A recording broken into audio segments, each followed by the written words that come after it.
돈 대해 뭘 알겠냐고 했지. 이제 그 회사 지분 67%가 내 거다. 내 아들 민준이가 사인을 하도록 펜을 밀어주는 동안 펜이 내 손에서 떨렸다. 민준이의 향수 냄새가 병원 특유의 소독약 냄새와 섞였다. 나는 계단에서 넘어져 병원에 입원해 있었다. 여기 사인만 하시면 엄마, 모든 건 저희가 알아서 할게요. 8살 때 새 자전거를 원할 때처럼 달콤한 목소리였다. 하지만 나는 사인하지 않았다. 녹음하고 있었다. 펜은 사실 온라인으로 주문한 카메라였고 민준이는 살인 미수 혐의를 자백하려 하고 있었다. 3주 후 나는 그의 소중한 기술 회사 지분 67%를 소유하게 되었고 그는 연방교도소에서 15년에서 20년형을 선고받을 위기에 처했다. 이 영상을 보고 계시다면 구독하시고 어디에서 보고 계시는지 알려주세요. 잠깐 돌아가서 71세 은퇴한 출사 출신 수학교사가 어떻게 두 자녀, 그들의 배우자, 부패한 의사, 그리고 오클라호마 주립대학교 동아리 선배였던 군 판사를 포함한 음모를 무너뜨렸는지 이야기해 드리겠다. 6개월 전 나는 최고의 삶을 살고 있었다. 38년 동안 10대들에게 대수를 가르치고 남편 박철수가 건설사고로 사망한 후 혼자서 2 아이를 키우면서 마침내 괜찮은 연금 4억 8,500만 원 상당의 집 그리고 23억 원의 저축과 투자로 은퇴했다. 교사 자격증과 의지 외에는 아무것도 없이 시작한 여자에게는 나쁘지 않은 성과였다. 화요일 아침 4월 18일 모든 것이 바뀌었다. 나는 현관에서 커피를 마시며 정원에 찾아온 붉은색 잉꼬새를 보고 있었는데 민준이의 테슬라가 우리 집 차고로 들어왔다. 이상했다. 그는 미리 전화하지 않고는 방문하는 법이 없었다. 그는 누군가와 함께 있었는데 서류 가방을 든 엄격한 회색 정장을 입은 여자였다. 엄마, 그는 제대로 인사도 없이 말했다. 이분은 박지혜 박사님이세요. 엄마를 평가하러 오셨어요. 나를 뭘 평가하러? 나는 물었지만 벌써 차가운 기운이 뱃속에 자리 잡고 있었다. 저희는 어머니의 정신 능력에 대해 걱정하고 있습니다. 그 여자는 서류를 꺼내며 말했다. 가족들이 혼란과 위험한 행동에 대한 여러 사건을 보고했습니다. 매복 공격을 당했을 때의 특징은 몸이 정신보다 먼저 안다는 것이다. 내 손은 차가워졌고 입은 말랐지만 나는 미소를 지었다. 40년 동안 10대들의 태도에 대처하면서 공격을 받을 때 약점을 보이지 않는 법을 배웠다. 어떤 사건들이요? 나는 즐겁게 물었다. 민준이는 미리 준비된 목록을 꺼내 들었다. 내가 나이지리아 왕자 사기에 5천만 원을 줬다는 주장, 전혀 사실이 아님. 잠옷 차림으로 시내를 배회했다는 주장, 역시 허구. 그리고 내 손주들의 이름을 잊었다는 주장, 그가 데려온 적이 없다는 점을 고려하면 증명하기 어려울 것이다. 박지혜 박사는 내게 질문을 하기 시작했다. 올해는 몇 년도인가? 대통령은 누구인가? 100부터 7씩 빼면서 셀 수 있는가? 나는 모든 것에 완벽하게 대답했고 심지어 자랑하기 위해 미적분도 몇 가지 덧붙였다. 하지만 그녀는 계속해서 적고 능숙한 걱정으로 고개를 저었다. 김 선생님, 저는 선생님의 안전을 위해 즉시 감독시설에 입원할 것을 권고합니다. 그녀는 발표했다. 무슨 말도 안 되는 소리야. 나는 일어서서 말했다. 내 땅에서 나가세요. 그때 민준이의 얼굴이 변했다. 가면이 벗겨졌다. 엄마, 쉬운 방법도 있고 어려운 방법도 있어요. 하지만 오늘은 위임장에 서명하셔야 해요. 바로 그때 내 딸 수정이가 남편 최진수와 함께 나타났는데 타이밍이 딱 맞았다. 그들은 이것을 브로드웨이 쇼처럼 안무했다. 수정이는 가짜로 울고 있었고 진수는 지지하는 듯한 표정을 지으려고 애쓰고 있었고 민준이는 이미 플랜 B 실행에 대해 누군가와 통화하고 있었다. 나는 그때 이것이 내 건강에 대한 걱정이 아니라는 것을 알았다. 이것은 돈에 관한 것이었다. 피는 물보다 진하지만 돈보다는 진하지 않은 것 같았다. 나는 연기했고 그들이 내가 압도당했다고 생각하게 내버려 두었다. 화장실에 가야겠어요. 나는 떨리는 목소리로 말했다. 수정이는 실제로 미소를 지었다. 그녀는 내가 무너지고 있다고 생각했다. 화장실에서 나는 3가지 일을 했다. 첫째, 2블록 떨어진 곳에 사는 은퇴한 변호사 친구 나영기에게 문자를 보냈다.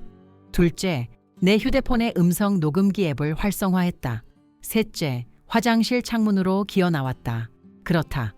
71세에 나는 내 집 창문으로 기어 나왔다. 30년 동안의 요가가 그런 일을 가능하게 한다. 그들은 내가 그저 무력한 노인이라고 생각했다. 나영기가 모퉁이에서 나를 태웠고 우리는 곧장 그녀의 사무실로 갔다. 1시간 안에 그녀는 내 자녀들에 대한 긴급 가처분 신청을 제기하고 노인 보호 서비스에 알렸다. 하지만 그것은 시작에 불과했다. 그날 밤 나는 집에 갈 수 없었다. 민준이의 테슬라가 여전히 우리 집 차고에 있었고 나영기의 보안 앱을 통해 그들이 내 잠금 장치를 바꿨다는 것을 알았다. 그들은 빠르게 움직이고 있었다. 그래서 나는 나영이의 이름으로 리버사이드 모텔에 체크인하고 조사를 시작했다. 다음 3주 동안 내가 발견한 것은 다음과 같다. 민준이의 기술회사, 즉 그가 내 늦은 남편의 생명보험금을 종잣돈으로 세운 회사는 현금이 부족했다. 그는 형편없는 투자를 하고 대학 친구들을 과도한 연봉으로 고용하고 우주선처럼 보이는 사무실에 수백만 달러를 낭비했다. 그는 파산을 피하기 위해 내 돈이 필요했다. 수정이의 남편 진수는 의료 과실로 고소당했다. 그는 여러 시술을 망친 성형외과 의사였다. 그들은 18억 원의 합의금을 빚지고 있었다. 그들의 집은 압류 위기에 처해 있었지만 여전히 같은 모델의 레인지로버를 몰고 카보에서 휴가 사진을 올렸다. 하지만 그것이 최악은 아니었다. 나는 보험 증서에 대해 알게 되었다. 그들의 작은 개입 2달 전에 그들은 내 대한 50억 원의 생명보험에 가입했다. 수혜자는 민준이와 수정이 똑같이 나누어 가졌다. 핵심은 사고사 조항이 있어서 지급액이 2배로 늘어난다는 것이었다. 나영기는 내가 사립탐정, 즉 1970년대 탐정쇼에서 튀어나온 듯한 모습을 한 전직 경찰 다니엘을 고용하도록 도와주었다. 콧수염, 가죽 재킷, 모든 것을 갖춘 남자였다. 다니엘이 발견한 것은 내 피를 얼어붙게 만들었다. 박지혜 박사는 진짜 정신과 의사가 아니었다. 그녀는 기업 역할극을 전문으로 하는 연예기획사를 통해 고용된 배우였다. 진짜 박지혜 박사는 2년 전에 사망했다. 민준이는 이 여자에게 역할을 연기하도록 1,000만 원을 지불했다. 그들이 능력 심리에 사용하려고 했던 판사 최성진은 민준이의 동아리 선배였다. 그들은 이미 컨트리 클럽에서 3번 만나 내 사건에 대해 논의했다. 다니엘은 돈이 오가는 사진을 가지고 있었다. 하지만 결정적인 증거는 예상치 못한 곳에서 나왔다. 15년 동안 격주 목요일마다 내 집을 청소했던 로사가 모텔로 전화를 걸어왔다. 그녀는 내가 사라진 다음 날 민준이와 수정이가 내 부엌에서 다투는 것을 엿들었다. 수정이가 그에게 소리를 지르고 있었어요. 로사는 떨리는 목소리로 말했다. 계단 계획이 실패했고 이제 당신이 사라졌고 모든 것이 망했다고 말했어요. 그러자 민준이는 다음번에는 복용량을 늘리겠다고 말했어요. 계단 계획. 3개월 전 내 추락은 사고가 아니었다. 나는 10,000번도 넘게 올라간 계단에서 어떻게 넘어졌는지 항상 궁금했다. 이제 나는 알았다. 그들은 일요일 저녁 식사 때 나를 마약에 취하게 만들었는데 아마도 수정이가 민준이의 새로운 계약을 축하하기 위해 마시라고 강요했던 와인에 넣었을 것이다. 내 나이에는 속도를 늦추고 은퇴를 즐기고 어쩌면 수채화를 시작해야 한다. 대신 나는 살인 미수를 기록하고 있었다. 하지만 노인 여성을 과소평가하는 것에 대한 핵심은 수십 년 동안 인내심, 전략, 그리고 장기전을 하는 방법을 배웠다는 것이다. 나는 모든 것을 녹음하기 시작했다. 나는 펜, 브로치, 휴대폰 충전기 등 일상용품으로 위장한 숨겨진 카메라 컬렉션을 샀다. 요즘 기술은 놀랍고 내 자녀들이 믿는 것과는 달리 나는 그것을 완벽하게 이해했다. 40년 동안 새로운 교육 기술에 적응하면 그렇게 된다. 모텔은 나의 사령부가 되었다. 나는 노트북, 프린터, 증거 상자를 가지고 있었다. 주인인 진 사장님은 내가 20년 전에 가르쳤던 딸이 있는 좋은 분이었는데 내게 할인을 해주고 내 존재를 비밀로 유지해 주었다. 김 선생님. 선생님은 릴리에게 수학에 대한 자신감을 주셨어요. 선생님 덕분에 지금은 엔지니어가 되었어요. 그는 전액을 지불하려는 내 시도를 거부하며 말했다. 탐정 다니엘은 민준이와 진수가 빈센트 토리노라는 사람을 만나고 있다는 것을 발견했는데 그는 기본적으로 돈 세탁을 위한 위장 회사인 사모펀드 회사를 운영했다. 그들은 위임장을 받으면 몇 시간 안에 내 집을 팔고 토리노의 회사를 통해 돈을 돌려 해외로 사라지게 할 계획이었다. 하지만 나는 그들이 모르는 이점을 가지고 있었다. 23억 원의 저축을 기억하는가? 8억 원만이 그들이 알고 있는 계좌에 있었다. 나머지는 박철수와 내가 수십 년 전에 설립한 신탁에 있었고 델라웨어의 한 회사에서 관리하고 있었다. 내 자녀들은 내가 그것을 건드릴 필요가 없었기 때문에 그것이 존재하는지 전혀 몰랐다. 그 돈은 나의 전쟁 자금이었다. 나는 오클라호마 시티에서 최고의 로펌을 고용했다. 그냥 변호사가 아니라 기업 범죄자들을 파괴하는 것으로 명성을 얻은 수석 파트너인 진미경 진 사장님의 처제였다. 그녀는 증거를 검토한 후 내 사건을 무료로 맡았다. 노인 학대는 저를 역겹게 만듭니다. 그녀는 말했다. 그들을 불태워 버립시다. 모텔에서 3주 동안 머무는 동안 그들은 움직였다. 나는 식료품점에서 발견되었고 몇 시간 안에 경찰이 정신감정을 위한 법원 명령을 가지고 내 문에 도착했다. 하지만 진미경은 준비되어 있었다. 그녀는 12시간 전에 노인 학대, 살인 미수, 사기, 음모, 그리고 부패 방지법 위반으로 우리 자신의 소송을 제기했다. 그렇다, 리코. 조직 범죄에 사용하는 것과 같은 법이다. 민준이가 나를 무능하다고 선언받을 것이라고 예상하고 그 법정에 들어섰을 때 그의 얼굴 표정은 값을 매길 수 없었다. 형사 고발을 당했다는 사실을 알게 되자 수정이는 실제로 기절했다. 진수는 도망치려다가 법원 경비에 의해 저지당했다. 판사 그들의 친구 최성진이 아니라 연방판사 안미선은 43분 동안 우리의 증거를 검토한 후 내 모든 가족에 대한 긴급 접근 금지 명령을 내리고 그들의 모든 자산을 동결했다. 하지만 나는 끝나지 않았다. 민준이의 실패한 기술 회사를 기억하는가? 박철수의 생명보험금으로 지어진 회사 말이다. 나는 원래 법인 설립 서류에 무언의 파트너로 등재되어 있었는데 민준이는 그것을 잊고 있었다. 나는 서류상으로 15%를 소유하고 있었지만 경영 파트너의 형사상 불법 행위가 발생할 경우 주식이 최초 투자자에게 돌아간다는 조항이 있었다. 나에게 말이다. 진미경은 교향악단 지휘자처럼 그 조항을 실행했다. 72시간 안에 나는 회사 지분 67%를 소유하게 되었다. 스캔들에 질린 다른 투자자들은 서둘러 빠져나가기 위해 헐값에 내게 주식을 팔았다. 형사 재판은 거의 싱거웠다. 가짜 박지혜 박사는 면책 특권을 받는 대가로 즉시 뒤집어 모든 사람에게 불리하게 증언했다. 그녀는 민준이가 그녀에게 무엇을 말해야 할지 코칭하는 녹음본을 보관하고 있었다. 최성진 판사는 연방 부패 혐의로 체포되었다. 빈센트 토리노의 전체 운영이 폭로되어 대규모 ABI 수사로 이어졌다.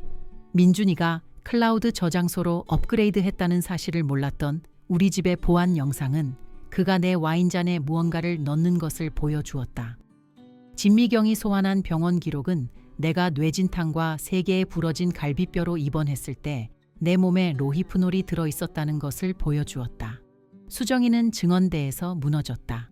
그녀는 그것이 진수의 아이디어였고 나를 해치고 싶지 않았고 나를 사랑했다고 흐느껴 울었다. 하지만 그러자 검사는 그녀가 민준이에게 남긴 음성 메일을 재생했다. 그 늙은 씨 내일 사인해야 해. 아니면 플랜 C로 가자. 내 엄마라도 상관없어. 그 돈이 필요해. 플랜 C는 썬더버드 호수에서 일어나는 보트 사고였다. 그들은 이미 보트를 빌렸다. 민준이는 다니엘이 토리노와의 만남에 대해 사진과 오디오 녹음과 함께 증언할 때까지 결백을 유지하려고 애썼다. 다른 범죄로 종신형을 선고받을 위기에 처한 토리노 자신은 민준이가 누군가를 영구적으로 사라지게 하는 것에 대해 물었고 그 비용이 얼마인지 물었다고 증언했다. 금액은 5천만 원, 내 생명보험금이 지급된 후에 지불될 예정이었다. 배심원단은 2시간 동안 심의했다. 모든 혐의에 대해 유죄 판결이 내려졌다. 민준이는 살인 미수와 음모 혐의로 25년 형을 선고받았다. 수정이는 15년 형을 선고받았다. 진수는 10년 형을 선고받고 의사 면허를 잃었다. 최성진 판사는 부패 혐의로 8년 형을 선고받았다. 하지만 정말로 나를 만족시킨 부분은 배상이었다. 그들은 훔쳤거나 훔치려고 했던 모든 것, 그리고 손해 배상금을 갚아야 했다. 그들이 빼앗으려 했던 집, 나는 그것을 팔고 그 돈을 노인 학대 피해자를 위한 자선단체에 기부했다. 민준이의 회사, 나는 그것을 구조조정하고 그의 무능한 친구들을 모두 해고하고 진짜 인재를 고용했고 6개월 안에 우리는 수익을 내고 있었다. 나는 그것을 마이크로소프트에 120억 원에 팔았다. 부모가 내게서 멀리했던 손주들은 이제 진수의 부모님과 함께 살고 있는데 그들은 아들이 한 일에 경악한 좋은 사람들이다. 나는 두 아이 모두를 위한 대학 자금을 마련했다. 언젠가 그들이 더 나이가 들면 그들의 부모의 탐욕으로 얼룩지지 않은 관계를 가질 수 있을 것이다. 내 나이에는 속도를 늦추고 은퇴를 즐기고 어쩌면 수채화를 시작해야 한다. 사회는 우리에게 나이든 여성은 더 이상 중요하지 않다고 말한다. 내 자녀들은 나를 약탈할 은행 계좌, 해결해야 할 문제, 제거해야 할 장애물로밖에 보지 않았다. 그들은 내가 너무 늙고 너무 약하고 너무 멍청해서 방역할 수 없다고 생각했다. 그들은 틀렸다. 나는 이제 72세이고 1년 더 늙었고 무한히 현명해졌다. 나는 산이 보이는 스코츠데일의 안전한 건물에 살고 있다. 여기에는 진짜 친구들이 있는데 내가 가진 것이 아니라 나 자신으로 나를 소중하게 생각하는 사람들이다. 나는 소외된 아이들에게 수학을 가르치는 자원봉사를 하고 있고 그들은 나를 김 할머니라고 부른다. 나는 그 어느 때보다 살아있음을 느낀다. 나영기는 매년 겨울에 방문한다. 탐정 다니엘은 손주들의 사진이 담긴 크리스마스 카드를 보낸다. 진미경 변호사와 나는 노인 학대재단 이사회 회의에 참석하기 위해 오클라호마 시티에 있을 때 한 달에 한 번 점심을 먹는다. 모텔의 진 사장님, 나는 그의 손자의 대학 학비를 지불했다. 로사는 여전히 청소를 하지만 이제는 내 새 집이고 나는 그녀에게 내 아이들이 줬던 것보다 3배나 더 많은 돈을 지불한다. 내 아이들이 그리운가? 나는 그들이 누구라고 생각했던지 그리워한다. 나는 민들레를 가져와 꽃이라고 불렀던 어린 소년이 그립다. 나는 천둥 번개가 칠 때 내 침대로 기어 들어왔던 어린 소녀가 그립다. 하지만 그 아이들은 사라지고 돈을 위해 엄마를 죽일 의향이 있는 낯선 사람들로 대체되었다. 사람들은 내가 그들을 용서하는지 묻는다. 대답은 아니다. 용서는 실수, 부주의나 오해로 인한 상처를 위한 것이다. 그들이 한 일은 계산된 악이었다. 그들은 자신에게 생명을 주고 자신을 위해 희생하고 자신을 무조건적으로 사랑했던 여자를 바라보며 달러 기호만을 보았다. 그들은 저녁 식사 자리에서 내 죽음을 계획했고 그것을 사업 거래처럼 논의했다. 당신은 그것을 용서하지 않는다. 당신은 그것을 극복하고 정의를 얻고 나아간다. 돈? 가지고 있으면 좋지만 돈에 관한 것이 아니다. 그것은 배신, 자녀의 신용카드 빚보다 엄마의 삶이 덜 가치 있다고 생각하는 자녀의 무심한 잔인함에 관한 것이다.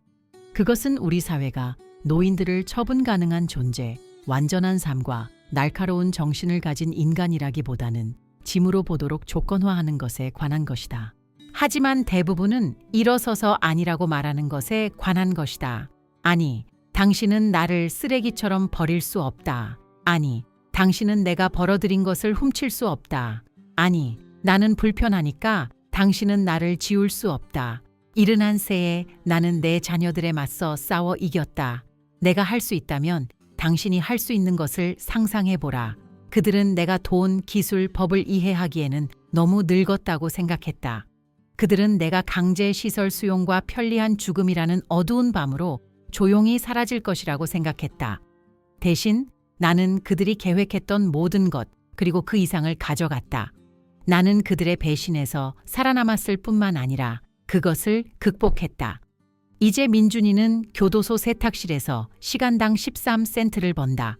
수정이는 주방에서 일하며 그녀가 엄마에게 하려고 했던 일을 들은 여자들에게 음식을 제공한다. 그녀가 인기가 없다는 것만 말해두겠다. 진수?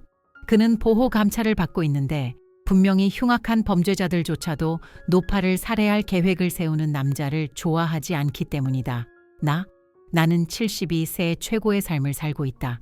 나는 여행을 하고 가르치고 금요일에는 노인센터에서 춤을 춘다. 나는 나를 웃게 만들고 내 돈에 신경 쓰지 않는 은퇴한 엔지니어 프랭크와 3번 데이트를 했다. 나는 내가 할 수 있기 때문에 작은 비행기를 조종하는 법을 배웠다. 나는 동정을 구하기 위해서가 아니라 경고와 희망의 등불로 이 이야기를 썼다. 부모의 재산을 눈여겨보는 성인 자녀들에게 우리는 알고 있다.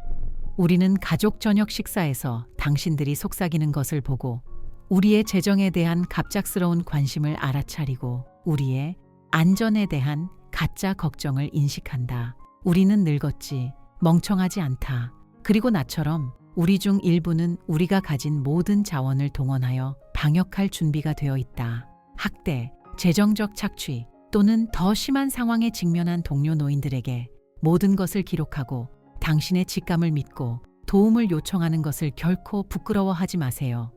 당신을 믿어줄 사람들, 당신을 위해 싸워줄 변호사들이 있고 어떤 나이에도 정의는 가능하다. 다른 모든 사람들에게, 당신의 삶에서 나이 든 사람들에게 관심을 기울이세요. 그들을 확인하고 그들의 말을 듣고 그들을 소중히 여기세요. 편리하다는 이유로 그들이 기관이나 고립 속으로 사라지게 하지 마세요.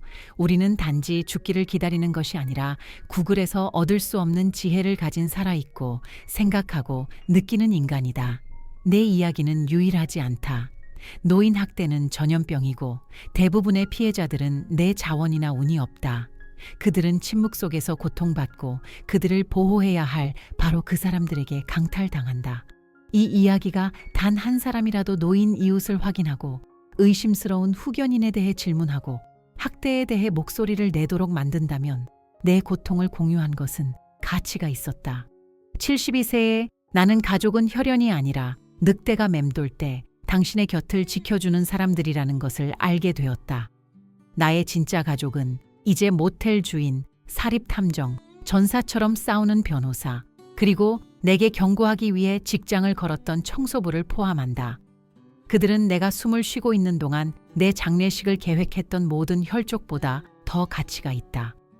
매일 아침 나는 안전한 아파트에서 일어나서 내가 할 수 있기 때문에 산 비싼 기계로 커피를 만들고 산 너머로 떠오르는 해를 바라본다.